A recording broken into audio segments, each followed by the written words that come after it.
আসসালামু আলাইকুম। কিভাবে single page submersible pump connection করবেন, কন্ট্রোল বক্স কীভাবে কানেকশন করবেন সেটাই আমি আজকে দেখিয়ে দিচ্ছি। তো আমাদের এদিক দিয়ে সাবমার্সিবল পাম্প যে কন্ট্রোল বক্সটা ওটার এই পাশ দিয়ে আমাদের মেন লাইনটা, মেন যে লাইন একটা পেজ একটা নিউট্রাল এদিক দিয়ে ইনপুট করবে। তো কানেক্টরের উপর প্রান্তে হইতে একটি তার আমি সুইচের কন্ট্রোল বক্সের যে সুইচের নিচের প্রান্তে আমি কানেকশন করে দিলাম। তো কানেক্টরের যে ডান পাশে যে আমার ফেজ যে লাইনটা ওইটা আমি সুইচের উপর প্রান্তে কানেকশন করে দিলাম। তো আমাদের যে ওভারলোডটা আছে,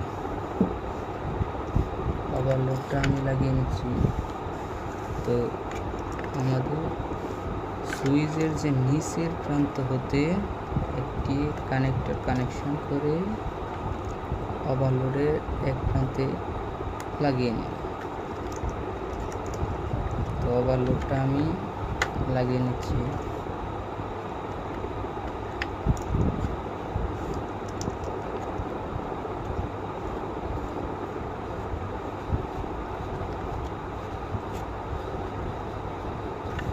তো ওভারলোডের যে উপর প্রান্ত হতে একটি কানেক্টর কানেকশন করে আমার যে মোটরের যে কমন তারটা আছে কমন তারের সাথে লাগিয়ে নিলাম। ওই ওভারলোডের যে উপর প্রান্ত হতে আমাদের যে মোটরের যে কমন তারটা আছে কমন তারের সাথে কানেকশন করে দিলাম। তো এটা কমন, এটা রানিং, এটা স্টার্টিং। আমাদের মোটরের এটা কমন, এটা রানিং, এটা স্টার্টিং ধরে কাজ করতেছে। তাই আমাদের ওভারলোডের উপর প্রান্ত হতে একটি তার কমন প্রান্তের সাথে লাগিয়ে দিলাম। তো আমাদের রানিং যে তারটা আছে পাম্পের ওই তারটা এখান থেকে আমার দুইটা কানেক্টর লাগানো আছে।